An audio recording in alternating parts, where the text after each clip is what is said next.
And for our final editor intro of the program, we return to Cindy Wong. When I first read Dial A for Aunties, it was back in April, which was a terrible time for most of the country, actually for most of the world. To say I was distracted was an understatement, and even for someone who loves to read, it's both my hobby and my profession, my attention span was shot, and nothing could capture my interest for long. So I started reading the first page, already assuming I'd be putting it down half an hour later. But 30 minutes passed, and not only was I still reading, I was laughing my head off and completely, utterly engrossed. In fact, I didn't stop reading until I got to the very end. Jessie Sutanto had done the impossible. She'd made me forget the horrors going on right outside my window, and she'd made me fall in love with reading all over again.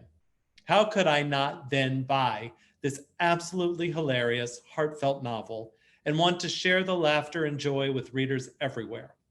Jessie is a truly gifted writer, and it's my privilege and joy to introduce the world to this uniquely talented storyteller.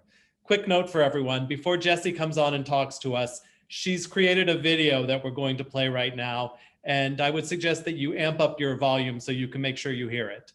And then after the video, Jessie will talk. Thanks. Ma, listen, I got a book deal, and it's such a good one. It's with my dream publisher.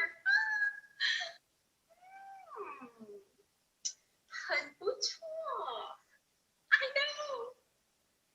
Tell Mama, what is the story about?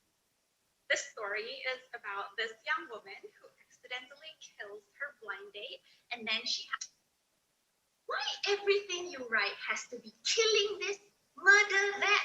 Why you cannot write about something nice? Huh? What are you teaching my precious grandbabies? Wait till they become gangster. The kids are so well adjusted. They're totally fine. Oh, no. Wait, get in! Oh, no. We have to hide the body. The kids are little angels. Never mind. I have to tell her. I have to call her now. You go away. Ma, go away. Go.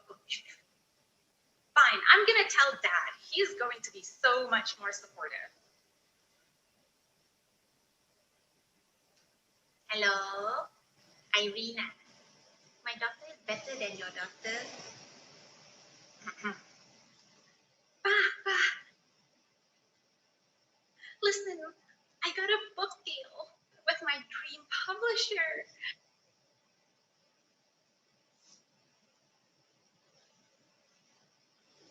What's happening?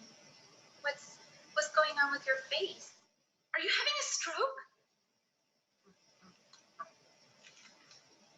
Are you trying not to smile?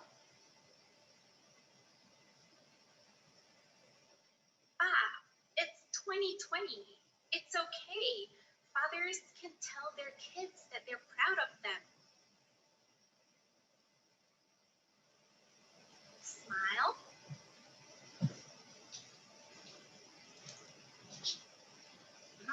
And now, Jessie, I'm proud of you.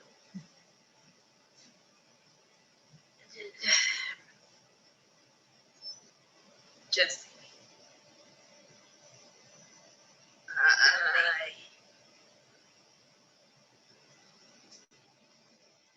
Have you eaten lunch? You go eat quickly. Go.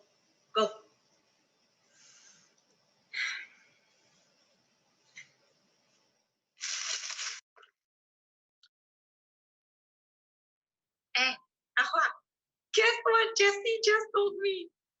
Yeah, I'm so proud of her.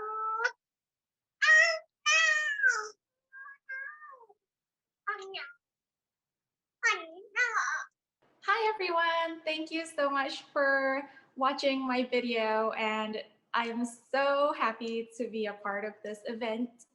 Dial A for Aunties is basically Crazy Rich Asians meets Weekend at Bernie's, and it's about a young wedding photographer who accidentally kills her blind date, as you do, and then has to get the help of her very meddlesome mother and aunts to hide the body while also trying to pull off a billionaire's wedding,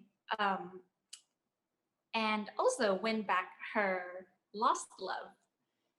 So it's very dear to my heart because I grew up with a bunch of very meddlesome aunts and uncles. My family is huge and we all live on the same street here in Jakarta.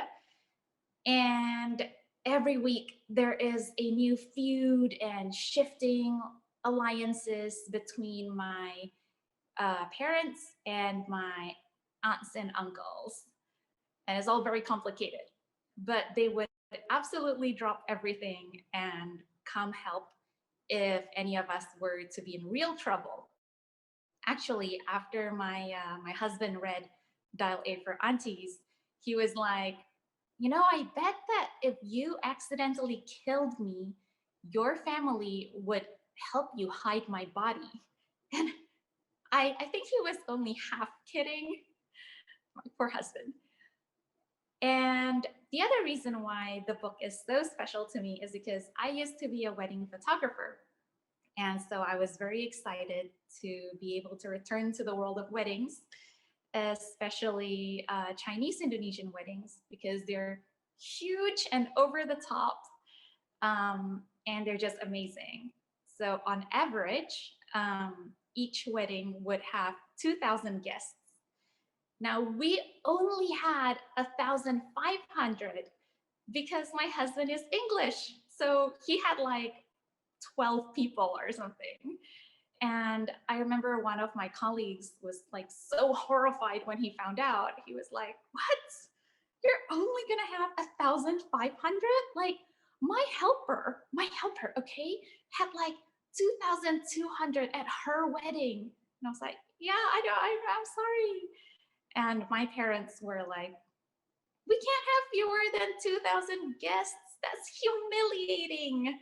People will think that we don't know anyone. So my husband and I got married 10 years ago. And until now, my parents still hold a grudge because he was not able to conjure up 500 more guests to fill up the ballroom.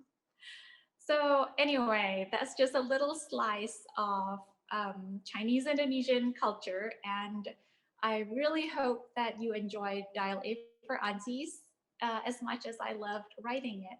Thank you so much for having me. Bye.